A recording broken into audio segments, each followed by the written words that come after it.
How'd you guys do today?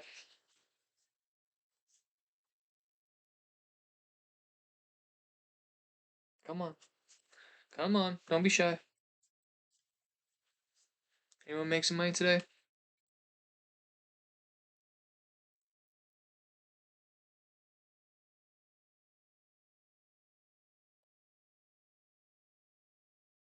Okay.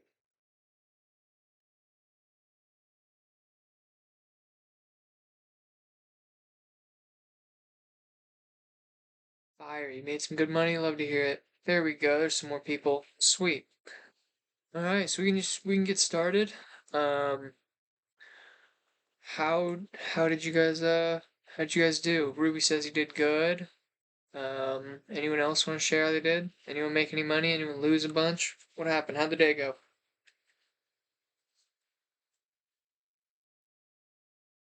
Ace, I see you typing in chat.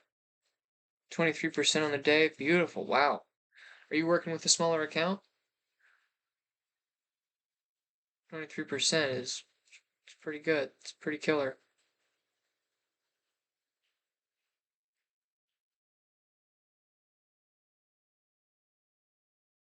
Awesome. Gotcha.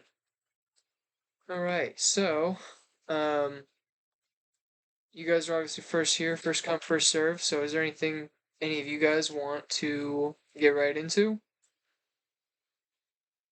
Anything at all? Oh, Ruby wants to look at Tesla. What's new? All right. Tesla. So, just like we talked about, nothing's really changed from this morning. Um, It's still right here at this 260 area. It closed kind of on a iffy note. Nothing really too spectacular about it. Nothing negative either, though. So if you are looking at it immediately, just over the last couple days, you've got this 262 area, which has been respected. I'm just marking this off real quick. And then you've also got these two pivots down here at 256-ish, right? So these are kind of the areas where if we're going to build a range that you could just place some simple trades off of, right? Just risking a buck to make a few off of each of these zones, right? If we want to look at this a little bit more fine-tuned, um, it's really nothing crazy, right? It's just kind of establishing a range here at the highs or the relative highs, and until I personally believe that there's not much quality here. It kind of already began its reversal, and at this point, it's starting to go into more of a decision-making mode.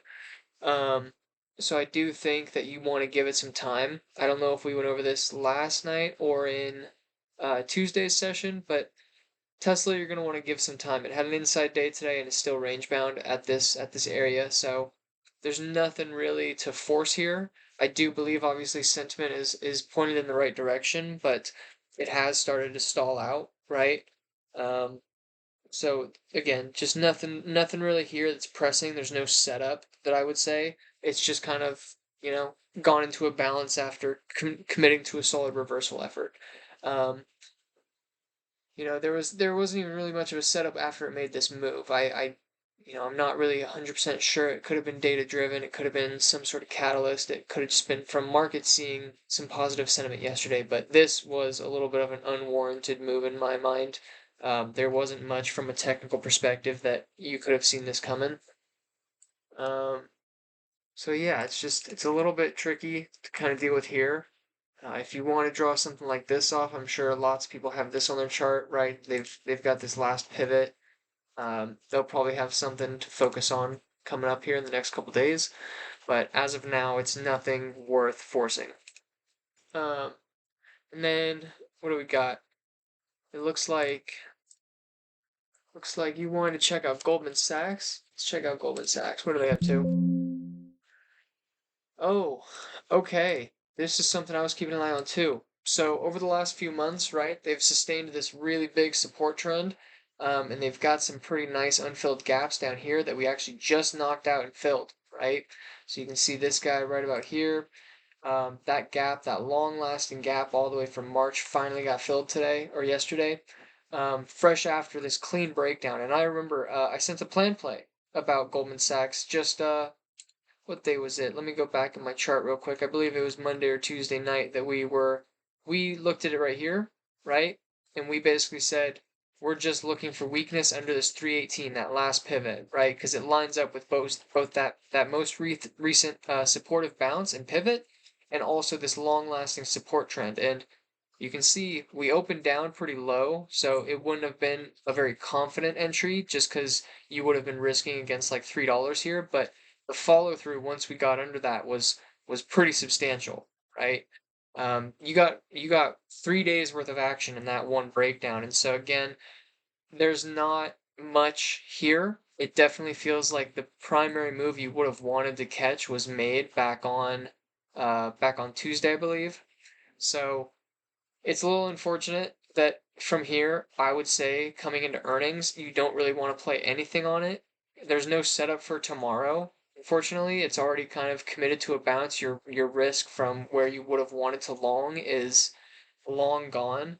Um, and at this point, it's probably just gonna, either hold flat or it'll see some small run up into earnings. Okay. And it reports next week. So all next week, oh wait, no, it doesn't. You've got an extra week. But what I was gonna say is the week leading into earnings, you're gonna be dealing with, nothing but IV through the roof, right? Contracts are gonna be inflated to hell. It's gonna be really hard. You're gonna have to catch a really big move to make any money on Goldman Sachs before the earnings, right? So I would just say kind of let it run its course. Maybe it'll set something up, but the primary move that I see was already made, unfortunately. um, they're of course one of the major leaders in finance in the finance space and in the banking industry.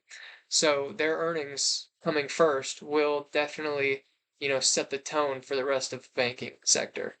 Um, but is there something specific you were looking to do with it, or were you just kind of looking to get some input on it? Are you already positioned? What's up with that?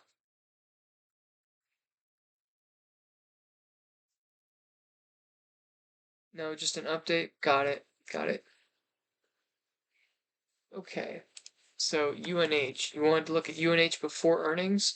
Okay, so the reason I still like UNH, right, is because we're in the middle of a breakout. We just finally got that first daily close above it, which is giving validity to the idea that we can see a continuation over this, right? And we're looking to play same day contracts. So the contracts that we would play tomorrow, they're not IV inflated because the whole reason contracts get inflated on the week of earnings is because people expect a large move, right? They're thinking, okay, earnings is going to come Tuesday night, so contracts expiring that Friday should be priced higher because we know that there's going to be a larger than normal move. So they're willing to pay more for premium, right? But are these contracts that expire tomorrow expire before the earnings report? So there's no reason to expect a large move before then, right? So essentially, the reason why I still like, UNH for tomorrow is because the setup is confident, but also because, we're not looking to hold it into next week where contracts will become inflated if they aren't already. So UNH is still very confident. If you guys would like, I did post my plan to play on it earlier, and I think it still looks great. In fact, if we get, any sort of dip in the morning into this 514 area, right? This yellow line I've got, you can see how clean it is, right? Like this is very much the level that was being respected, and we rejected it, a handful of times, and today was the first day we closed confidently above it. So any dip in the morning, and we're going to try and snag this thing up for some upside, and we'll be targeting today's high and probably 520 and higher. So, yeah, UNH is very confident here. I'm a big fan of it. Sorry, I keep going in and out of the chat that you guys are talking in. AMD, huh? What's up with AMD? I actually looked at AMD looking for a little bit of a play today. It looks pretty good. You dipped under that 100 level, formed an absolute floor here at 95 and quickly reclaimed 100, retested 100 and it held. And now you've kind of got this area here, right? I'm just going to mark it out roughly. It's not going to be perfect, but this kind of spot where we got that last pivot, right? So about here, right? That's the area that we're struggling with. and you can see if we put it on intraday, I'm sure that level's gotten respect. Yeah, check that out. Basically 104 flat. It was the pivot before, we struggled with it intraday, it was the close the previous day, and we pivoted it pre-market this morning. So this 104 area, if you can get some strength over 104, I do believe yes, this thing can continue seeing a push higher. Nvidia as well. I also alerted Nvidia for a day trade idea tomorrow. I think they both look really good. Another thing to kind of consider here is I think I can see it. I can just barely see it. Is something like that, right? It's pressed up against this downtrend here. You could argue it's a channel, um, but yeah, this is the same sort of thing, right? Where it's pressed into the top of that area and it's also got a flat level you can play off of. I would say strength over 104, and this thing looks really confident.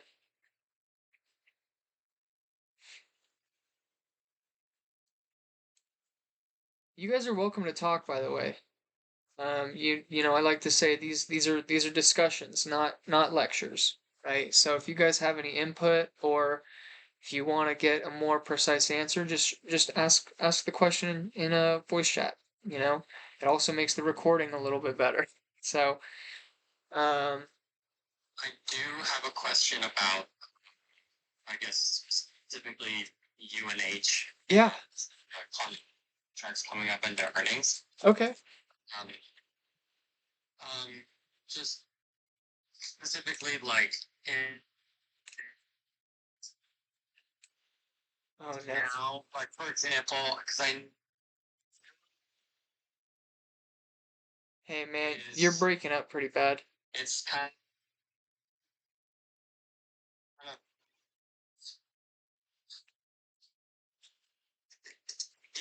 okay.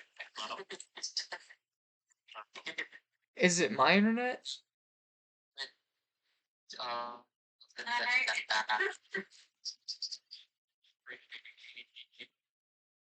and Sorry about that, man. I can't hear you. Yeah, the internet was cutting out. It wasn't just me, guys. Could you guys not hear him as well?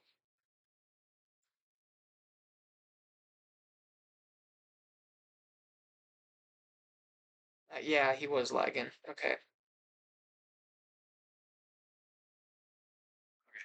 hello. Yeah, welcome back, man. There we go. Okay, can you hear me now? Yes, you are clear at the moment. Okay, perfect. Um, so I know you can take advantage of run up into earnings based off of contract prices. Yeah. And would you say around what time is like, because now is it already too late to take advantage of that? Like just only being, I mean, how many days out are we right now? It reports next week.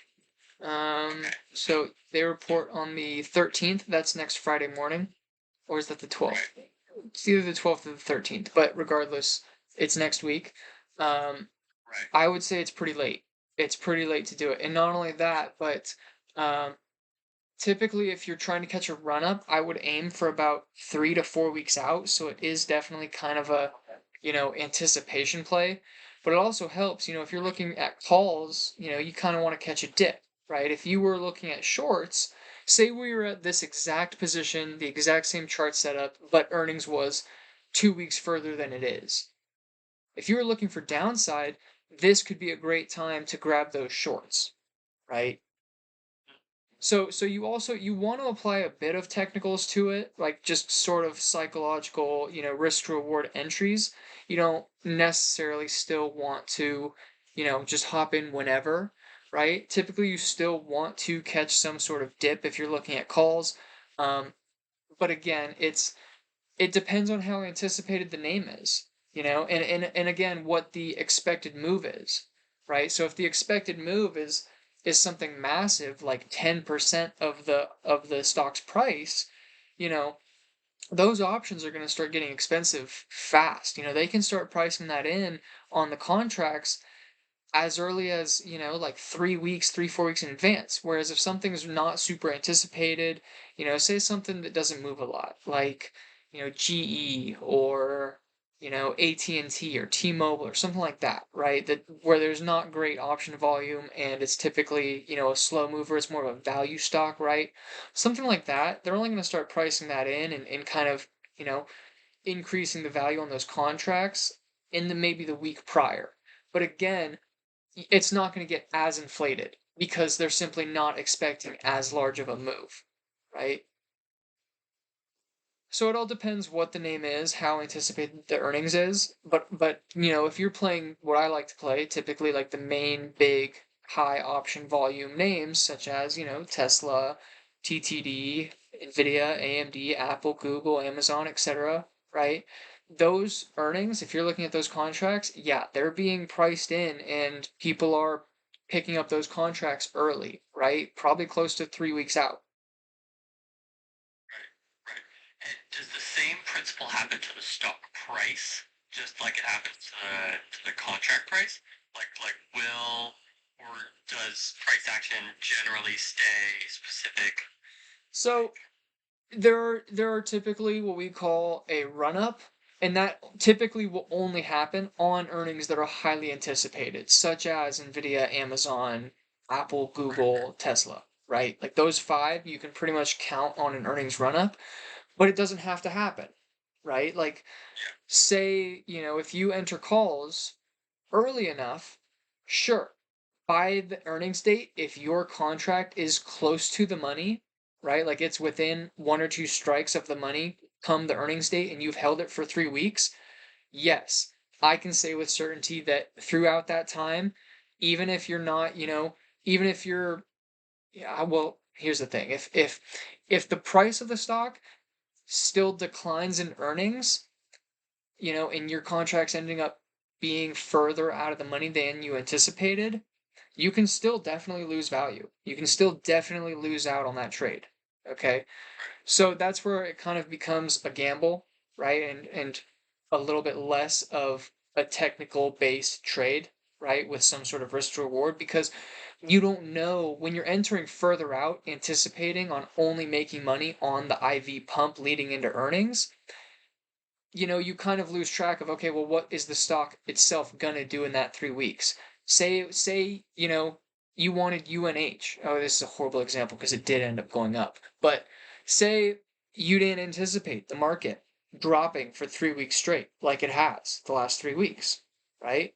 How many names, like you could have looked at Nvidia, say Nvidia reports today, right? Well, 3 weeks ago, you could have looked at this dip and thought, oh, I'm going to start anticipating the Nvidia earnings, right? And then market starts dumping, right? So like it becomes less of a technical trade at that point and more of just kind of, you're relying on that IV pump. And I don't really like playing earning run-ups for that reason.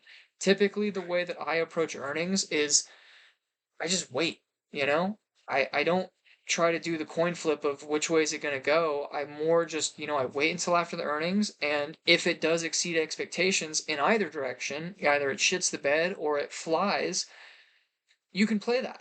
Like some of my favorite setups and where I make the most money on individual stocks is playing those post earnings plays, because you can guarantee that there's going to be increased volume. There's going to be more traders focused on that name following it, right? Like, do you know how much money we made on Nvidia the like 3 or 4 days after, that earnings when it jumped from fucking 305 to 386? Like these 3, 4 days, even though it wasn't super clear action, like, this is a these are on contracts where this thing used to move. Look at the ADR previously, right? The ADR was maybe from 264. Here's the biggest day I can find. From 258 to 264. It's a $6 day, right? ADR was like 5, $6.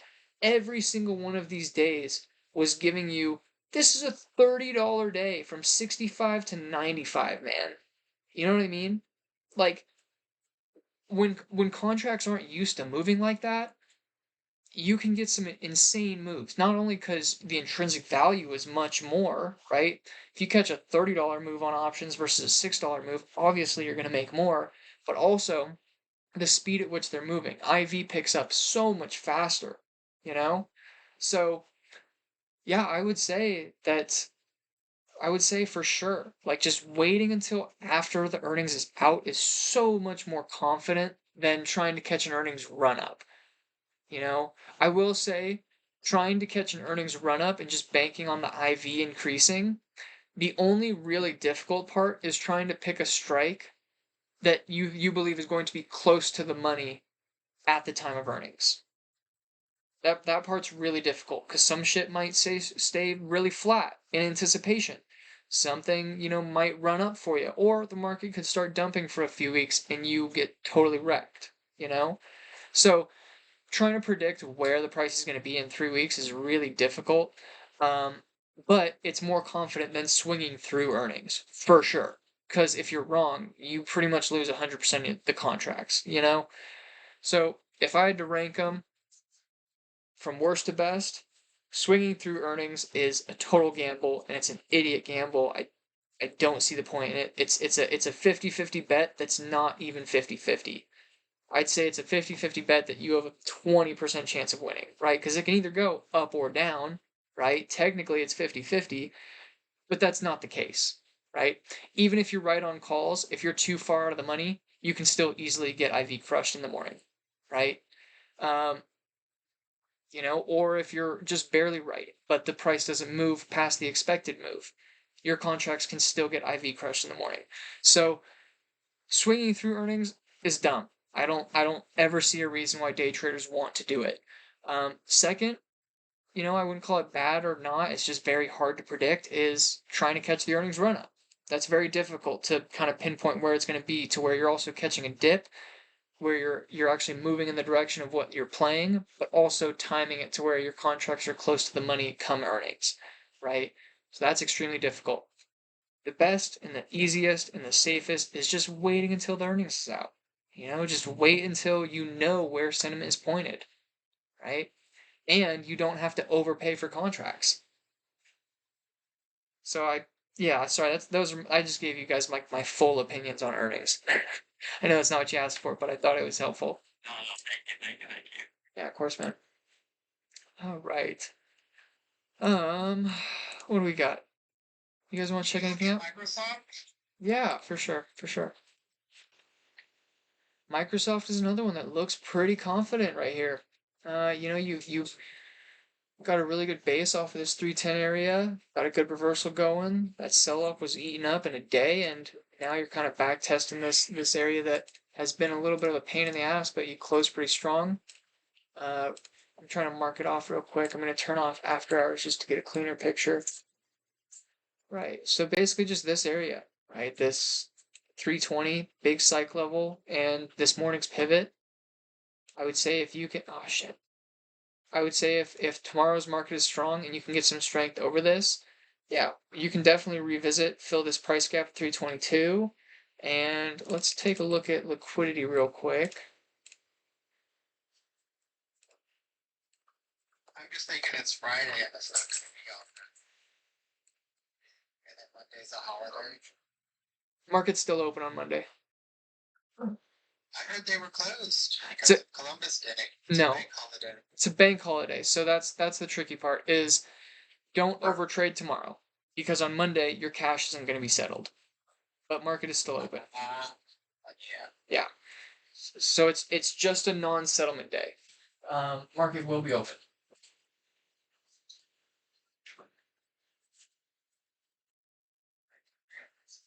Yeah, it's unfortunate, right? I wish we had a 3-day weekend too. Oh, right. So yeah, I would just look for, it's solidified a nice base here. Each dip into 310 has gotten bought back since, and now you're just kind of contesting this reversal ceiling. So if you can get through that, the only difficult thing I'm realizing is that we did have a lot of, congestion around this 320 area, so I'd probably be antsy to take profits. I'd be targeting this pivot high. That's exactly where our volume taper kicks in. So that would be a great area to reduce risk. And then if you're lucky, you might be able to see 325. 325 got a ton of respect, lots of pivots, and it's also where we've got another volume taper as well. So I wouldn't go shooting for the stars. I'd say your primary target should probably be 322 and 325. Thank you. I do like it though. Yeah. Right. You guys have any just general questions? You can ask about charts all you want. I don't mind. But if you guys have any, ideas about or questions about psychology or, risk to reward or anything like that, feel free to shoot it.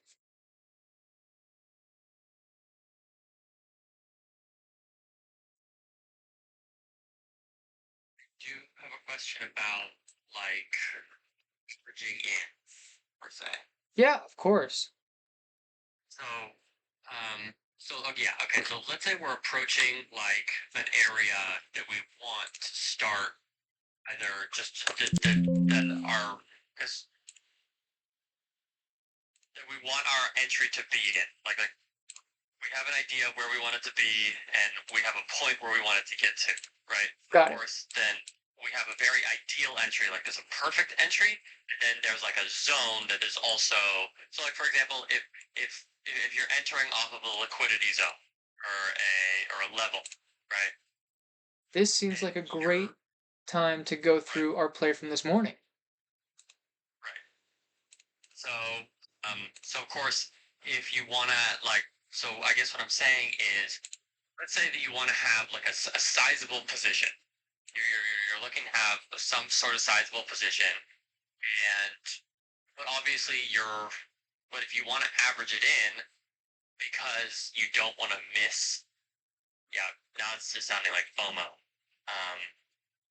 But if you don't want to miss the full move and you're okay with, for example, just entering off the top of the liquidity zone, but if you're really your ideal entry is at the bottom, um, but if you enter off the top with like a smaller portion of that position and you end up filling the rest of it at your ideal entry, what are your thoughts on that? Like, what would you say is, should I just, would you recommend just sticking to your ideal entry? And if it hits it, it hits. If it doesn't hit, it doesn't hit. Yeah, so if you miss your entry but you end up being right about your theory, it's up to Right. you to enter or not. I mean, um, the only difference is that's going to happen is that the longer you wait and the further it goes in the direction you're looking for, the longer you wait to enter, the worse your risk to reward gets, right? So Right. let's just look at like last night, right? You don't even need to have the bottom of the range figured out, but you know coming into today, right, that this 4300 area was resistance, right? Every time we hit it over the past 24 hours, it got rejected, even today, right? So, coming into this morning, this is where we opened right at 6:30. We shot up, and sure enough, we didn't even get to see 4300. We got about half a point away from it. This high was 99.5, so zero point 0.5 points off of it, right? This was a killer entry this morning, and you could have rode it all the way down to the bottom of the range, risk free, and been totally set, right? And where'd we enter shorts? At the bottom. You know what I mean? So I'll be Right. happy to explain why we took this entry, but also it's just risk to reward, right? So if you're entering, say you're entering right here and you've seen this reject one, two times, and you're like, okay, I know 4,300 is a big spot. I think we're going lower, right? We just made a lower low, right? Like why shouldn't I short here? You know? Well, your risk to reward is pretty awful. You're if you're looking at yesterday's price action, so I'm going to go off of what I like to look at, right, which is volume profile, and that's where I find decent risk. So you know that yesterday's primary shelf is right here, right? If we want to highlight this zone, the top of it is, I'd say, right about, 77, 77-ish, right? That's a pretty good area for that taper. So if we level that out, right? Oh, wouldn't you see? Right where we bounced, right? So these volume tapers, um, that's a spot where buyers are going to be paying attention. Entering here, looking for shorts, this thing can bounce all the way up here. Okay, that's 20 points of upside to make what? What's your target down here? The next, point of interest is probably as low as 60. So that's like a 1-to-1 risk reward trade. That's not good. It's not good in my opinion. Okay, Right. 1-to-1 might may be cool for some people, but it's not really for me. So that is a shit entry. Whereas otherwise, say this was only the second time you got up here, right? And you're like, okay, my stop is over the previous high.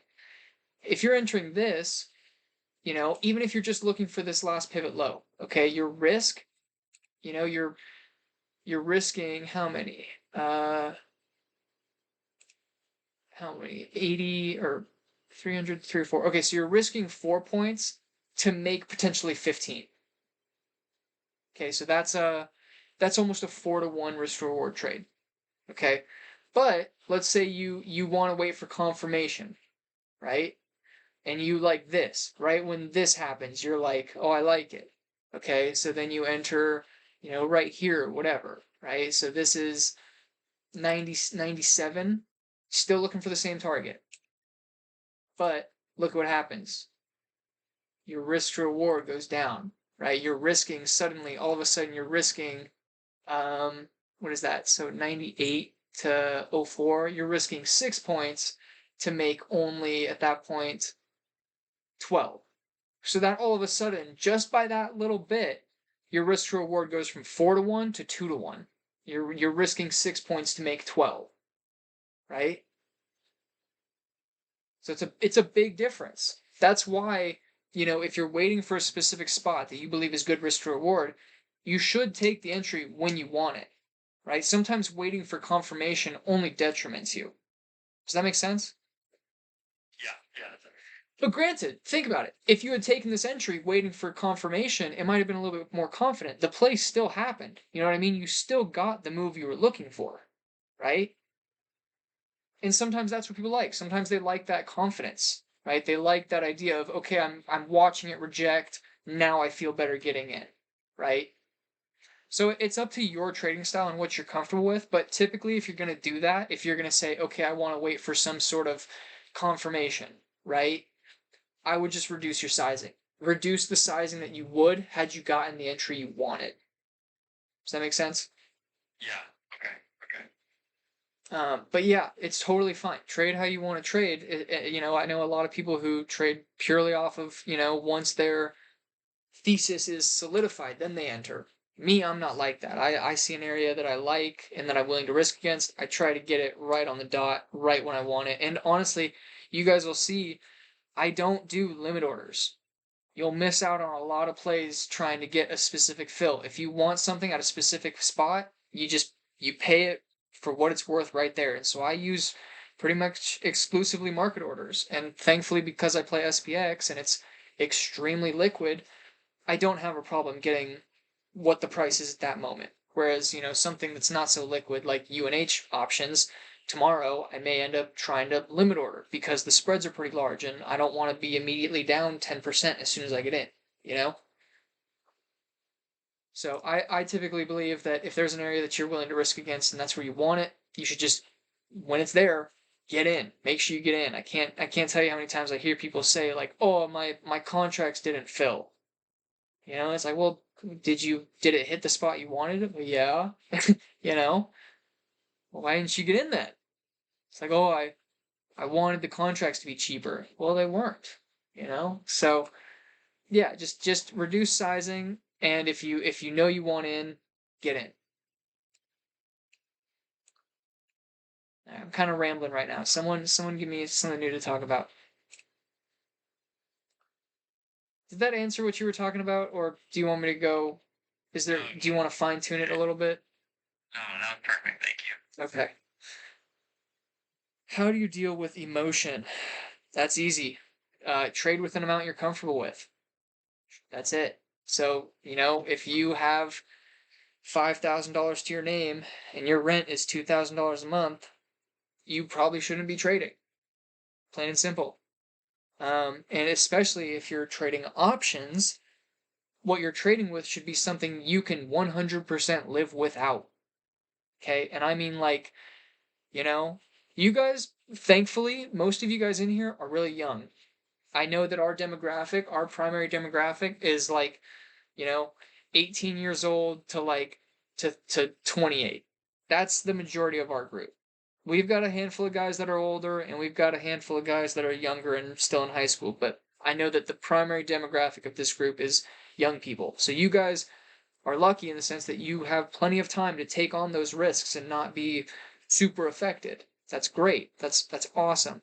But take advantage of that. If you're living with your parents or you've got roommates and your monthly expenses aren't super expensive, that's awesome, right? Still don't trade with anything you can't afford to lose.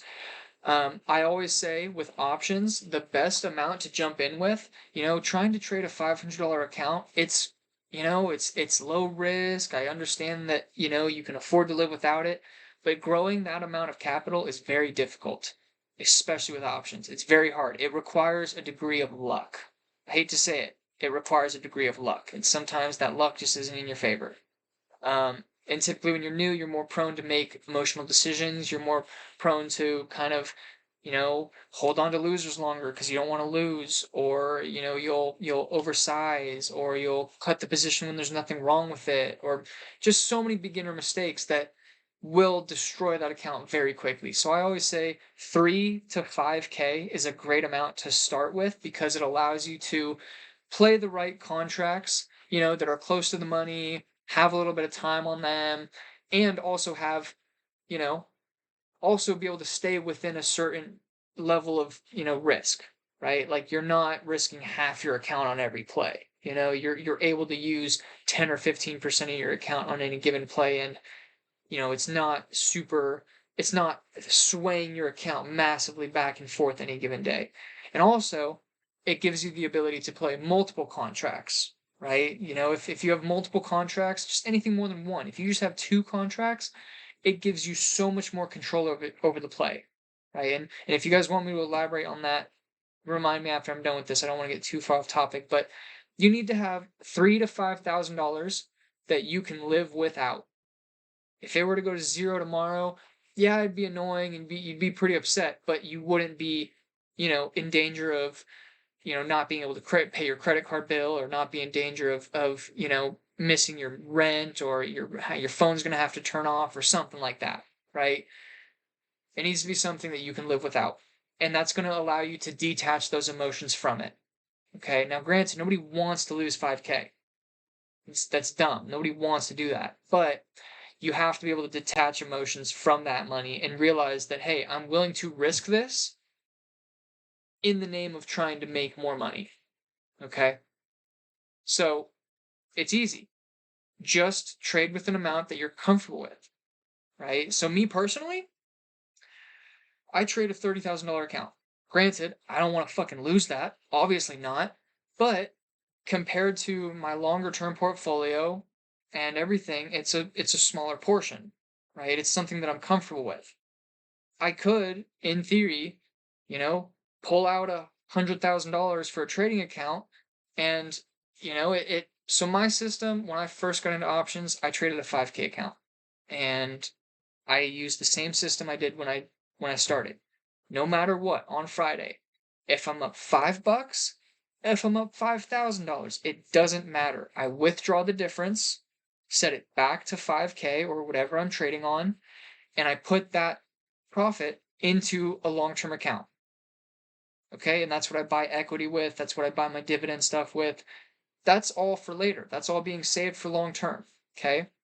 And then slowly as time went on, I scaled up. I went from 5K to 10K, 10K to 15, 15 to 20, 20 to 25. And I've been on a 30K account for about a year now. And you want to know why? It's because even with my sizing, knowing that I'm throwing $3,000 on SPX at any given time is gut wrenching. And so on 25K, I use 10%, 10% on any given trade per trade. So typically, if I like a position, if it's super high risk, I'm not using that full 10%. I'm using, half of that, 5% or 7% or something like that, right? But I'm not using that full 10%. Full 10% play, what I call a full size, is reserved for the very best of plays in terms of risk to reward and the most confident setups, right? So that might be, this 4,300 short, right? Where it's like, okay, I'm only risking a couple points to make a good amount, and, it's later in the day, so contracts are cheap, right? So that may be a reason why I use full size. But something happened when I went up to 30K, it got very, you know, it just hit me more. $3,000 on any given play. It's a lot for anyone. Doesn't matter how much money you have, right? Knowing that you could piss away 3K in 20 minutes if it goes wrong is tough to stomach. So, it's all relative. It's all relative. I could trade a $500,000 account. It doesn't, it's not gonna, you still have to practice risk and you still have to be able to detach from that money. Okay.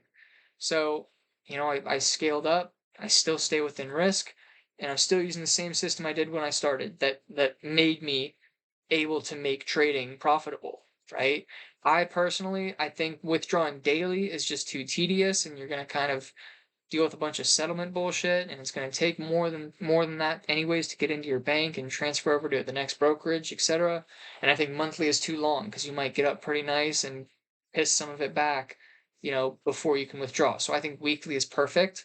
um, and it's a comfortable system because say you trade with 5K for a couple months, you have a handful of profitable weeks, it's still at 5,000.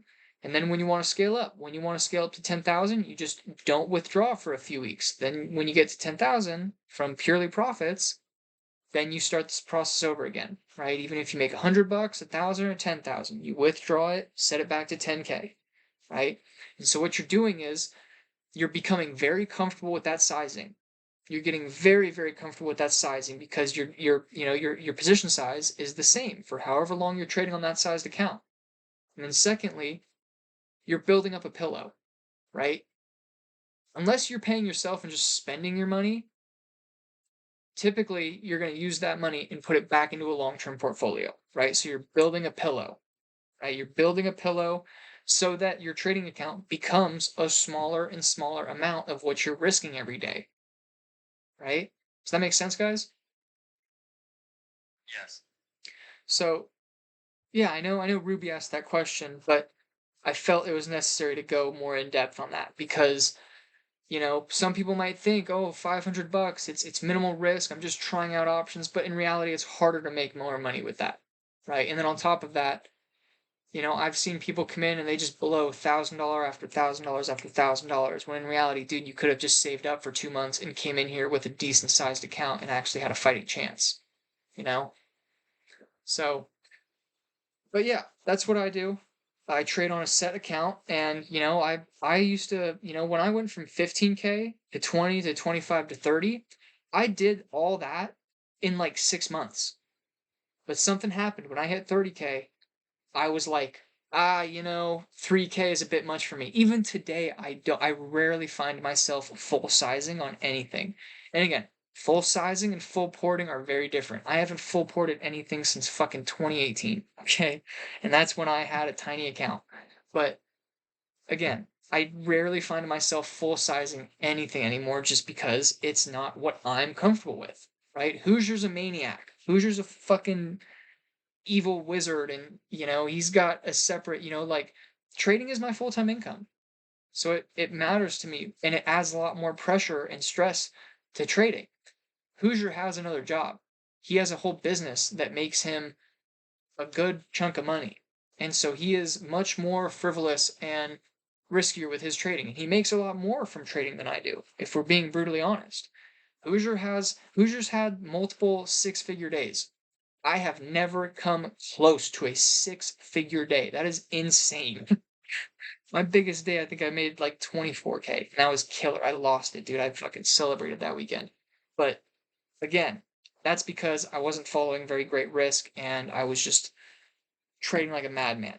But Hoosier, because he has a separate job or business that, plenty handles his way of living, he can trade a little bit more frivolously, right? I trade full time, so I depend on this. I am not willing to lose, a lot of money at any given time. If I wanted to start trading like Huji, you know, I would need to start risking fucking a lot more than I risk on a daily basis. So if I take two trades in a day, full sized, I probably place $6,000 in trades, right? If Huji has a normal day, he's probably executing close to $50,000 in trades, right? Like he's a madman. He's an evil wizard, But it's all relative. It matters. It matters. Like your personal circumstances matter. And I promise you, we can all get to that level. We can all get to that point. You just gotta take the appropriate steps and scale, right? You have to hone in on the basics and find an amount of capital that you're comfortable with. Start building that pillow, start withdrawing profits, get comfortable with the amount you're trading on, and then slowly, work your way up to the next level. Like for me, my next level is gonna be 50K. I don't know when I'm gonna do it. No clue. Might be 2 months from now, might be, July 2024. But yeah, that's the goal.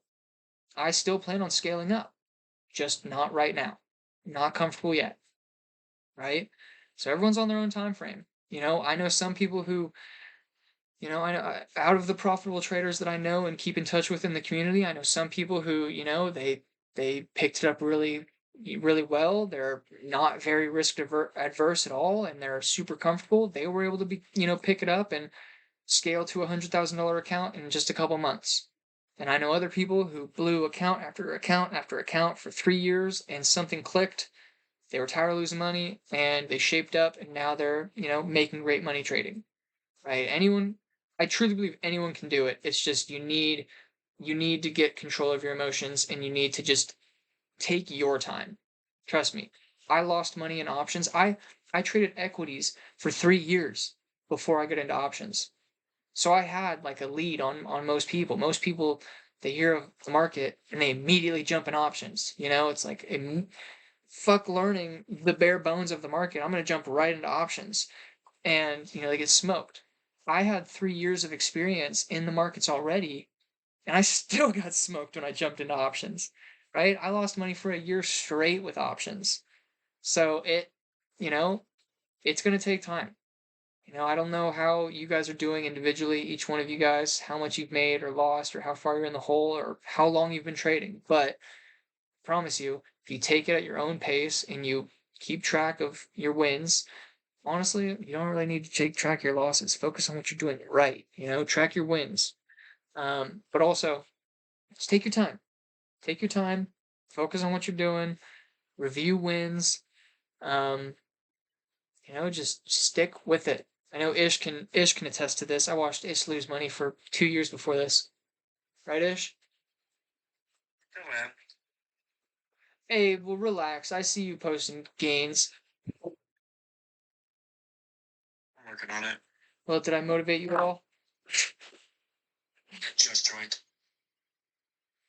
Should I hold on to winners longer? Because at the money, I usually take my profits at 10 to 25% and cut losers at 25%. That's a great question. Typically, it all depends on your sizing. So, for example, right, if you have one contract, yeah, I would just suggest if you see green, take green. There's not really much you don't have any control over the position with one contract. So scalability matters, right? So I'm just going to use some random example here, right? So let's say you're noticing this. You're like, "Oh, okay, SPY is trending higher. We keep making higher lows and we're keeping higher. I'm going to buy the next dip," right? So, let's say you see this dip and you go long here, right? Just right here. I'm just going to mark it off. Okay. Your first target is probably that last pivot, right? The last pivot. Or maybe you're looking at the volume taper, whatever it is, whatever your first target is. Okay. If you have just two contracts, no matter what, if you hit your first target, let's say it's right here. If you hit your first target, you immediately sell one. Boom. You're good. You locked one in. Okay. All you're going to do from there is you're going to take your second target, and you're going to set a trail stop at break even. If your second contract isn't at break even, there is no reason to sell it. It's as simple as that. It's a system. This can take emotions out of your trading easily. If your second contract is not at break even, why are you stressing out? Okay? So, if you only have one contract, you enter here, you close it here. First target, done, zip, no second thought about it, you lock it in. Okay? Because otherwise, you hit your first target and you have to think to yourself, okay, here's my target. I was right. Do I pay myself and reward myself for being right? Or do I take the gamble and try and go for higher? Well, here's what happens. Let's say you take the gamble. In this case, it would have worked out. Cool, you broke your rules and you got rewarded for bad behavior. Okay? Great, you're building shit habits. It paid out this once, and you feel like a genius now. That's not going to fly going forward. Or it rejects, and you feel like an idiot because you're like, why didn't I follow my rules? Right? I hit my target, I was right, and now I'm losing money because I got greedy. Okay? So one contract gives you no control over a position. It forces too much thought and input, and it can mess you up. So no matter what, minimum you need to have at least 2 contracts of every play within your risk, right? If buying one contract is 20% of your account, that's up to you. But 2 contracts puts you at 40% of your account, that's probably not a great idea. So that's also a reason why you need to have a bigger account, because you can play multiple contracts within your risk. Okay. So you have 2 contracts, you hit your first target, boom, you lock one in, set your second one to break even. That way, if it rejects, you've already locked in profits. Okay. And you don't even have to let it go to break even. If you're bored or you want to go do something else for the day and you're happy with your profit on that one contract, call it a day. Just lock it in while it's still green, and then you made money on 2 contracts. Or you can fully stick it out and let it ride and potentially catch higher, right? If you're right, boom, you still got exposure to the play, but you locked in profits to where if it does reject from here, you're safe. Okay. So that's how I take plays. And you guys can look through my channel over the past fucking 5 years in this server. That's my system. And it takes emotion out of my trading. If you take an entry off the entry, I'd say 7 out of 10 times, yeah, it's probably going to go red off the entry for a second or two, right? Maybe you don't get the best entry and you have to sit through some red for 10 or 15 minutes or so, but that's a different topic. Once you're in the green and once you've taken profits, once you've locked in your first trim, there's no reason to let the remaining contracts go red. But you should definitely set your trail to break even. Okay? That's my system. That's my system. It's simple, it's easy, it's not complex at all. And that's how I think most people should trade, because it takes all the guessing and the predicting out of it. Right? It's very simple. You enter, if you go green and you take your first trim, set your trail stops at break even. If your contracts aren't break even or red, why are you freaking out? Right? Why are you getting antsy? And it's the easiest way to flip your psychology, because most new traders, what they do is they're impatient with winners and they're extremely patient with losers. And that sucks. That's going to make it so your losses are way bigger than your wins. And even if you have like a 7-3, out of 10 trades, even if you win 7 or 8 trades out of 10, those 2 big losers can take back so much progress, right? So it's very important that you're winners. I know traders who win like 1 or 2 out of every 10 trades they take. But guess what? They're extremely on top of their losers. As soon as something invalidates their theory, they're out 10%, 15%, whatever. But they're winners. When they catch their winners, they're bangers, right? They make 200, 250% on that play, right? And it makes up for all of them, and they're profitable. I know traders like this. It sounds crazy, but you can have a shit win rate. But if you know how to let winners win and be extremely impatient with losers, you can still make money. It's crazy, right? So it's all about shifting that psychology. In this type of trade style, where you cut one and you set the trail stop at break even, it forces that, right? Minus the losing aspect of it. Again, that's a different topic. But for winners, it is the easiest way to let winners win. It's the easiest way. It's the easiest way to let your winners win. And a little tidbit: typically when I enter a play, I don't really have targets. And this is kind of new to a lot of you guys. I'm sure it's kind of going against the grain of what we've kind of just talked about, but I've been doing this long enough to where when I enter a play, I don't look for targets. I typically just have a strong conviction in a single direction move. Does that make sense? Like I'm just, I'll find a good spot to risk against where I want to enter and where I think the best risk to reward is to enter. but it's not because, I think it's gonna reject right there, or I think, okay, I can get 5 points real quick. It's because I'm convinced that the immediate trend is going to go the way I want it to, right? Sometimes I only get 5 points out of it. Sometimes I hit a banger and get 30 points, So it comes from a strong conviction of that direction. And then I just scale out at points of interest. Typically, they end up being, whole numbers on the contract, right? So if I enter something at 350, typically takes them off at 400, 500, 600, etc., right? That's just how I do it. I'm a whore for whole numbers. I don't know how I got this way, but that's how it happens. When you're playing SPX, contracts move like that. So typically, I find an area that I'm willing to risk against, and I form a small bias of where I believe trend is going to go, right? But that's it. That's all it is. It's just once you're green and you've taken profits, there's no reason to let your contracts go red again after you've locked something in, right? You can always enter again. You can always take another entry. But once you take your first profit, set your trail stop at break even, manage it. Otherwise, let your winners win. Let the remaining contracts run and scale out as time goes on. But yeah, that was a good question. Thank you for that, Ruby. I feel like I rambled most of this session, but we are coming down to the end of it here. Does anyone have any last things they want to discuss?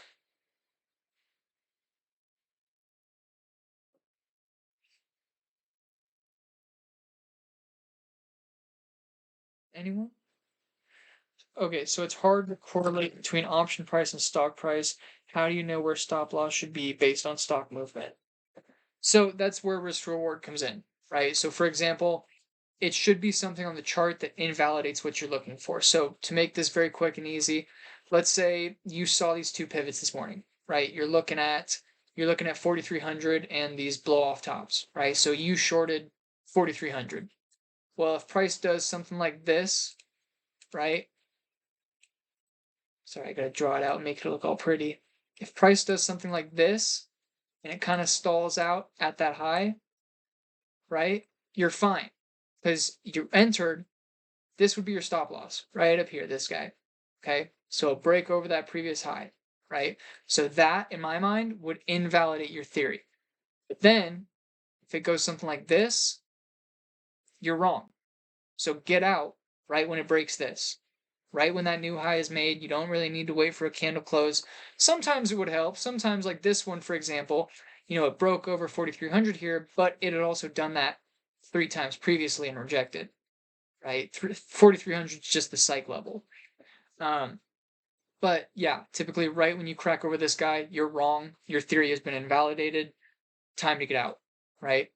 So if you entered off 4,300, right, you're risking, just like we went over earlier, you're risking 4 points to make possibly, say you're just going for this. That's 7-4, right? It's basically, that's just as good as 2-1, pretty much, right? It just depends on where you're aiming and where you're entering. Does that make sense, man? It should be something. Okay, sorry, Ace. Am I making sense here? Basically, it should just be something that invalidates your theory. Something. It's going to depend on what you're looking for and how you're trading, whether you're trading off of VWAP or you're trading off of, price action or what. You need to become very familiar with what you're trading off of, and that way you'll be able to know what invalidates what you're looking for. So can you hear me? Yes. Awesome. So I'm putting more towards, I get that. Just a question.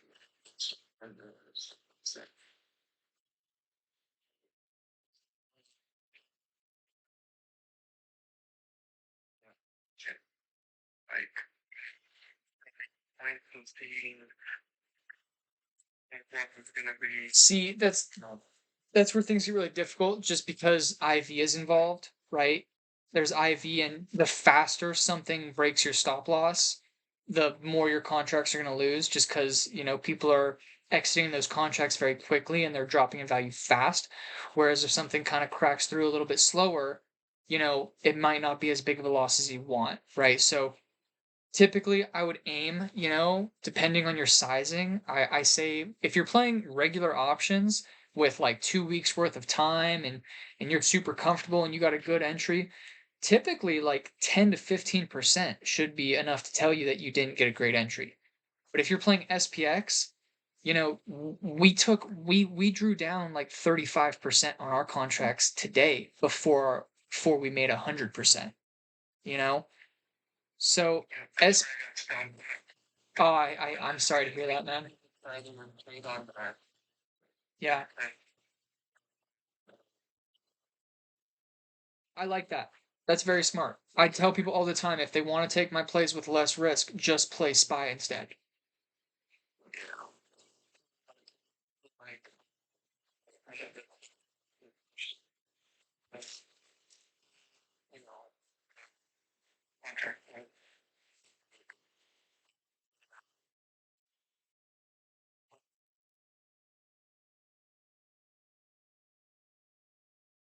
Yes.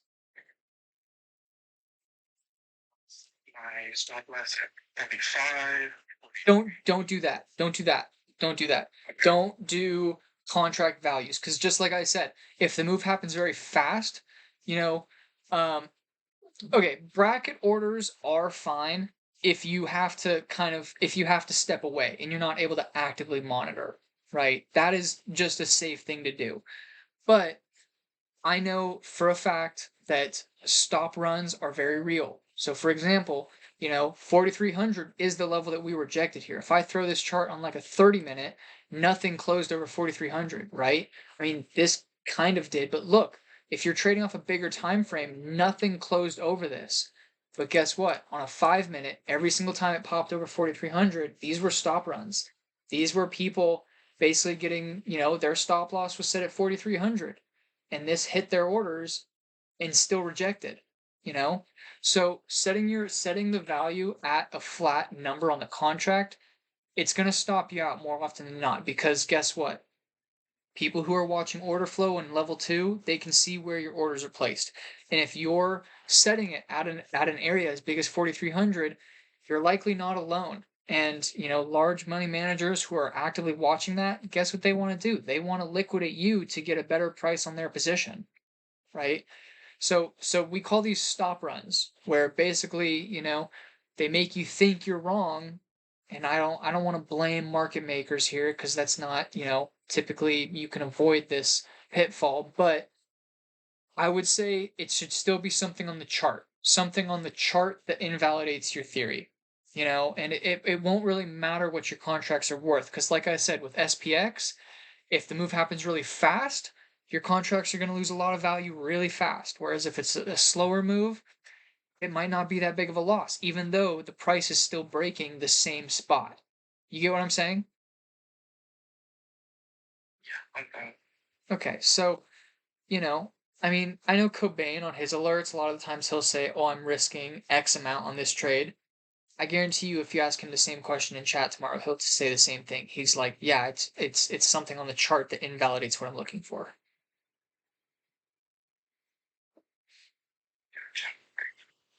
Yeah, of course. Um, I think we are gonna wrap up here. I'm sorry to cut us short. I got a basketball game to get to, but you guys know that you are more than welcome to send me a DM at any point in the day, and I'll get back to you guys as fast as I can.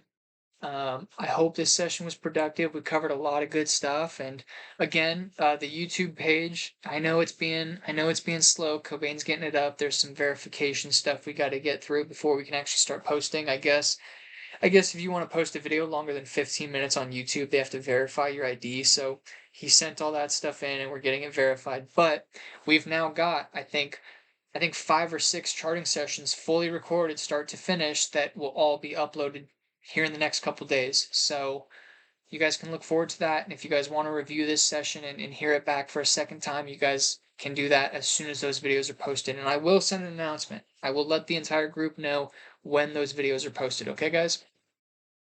Sorry it's been so long. I know we need to get on top of that. But I hope you guys got something out of this session, and shout out to you guys for showing up and taking advantage. I hope you guys have a great rest of the night, and I can't wait to wrap up the week on a strong note. All right, you guys have a good rest of your night. I'll see you guys in the morning. All right, later, guys. I'm out of here. Have a good one, man.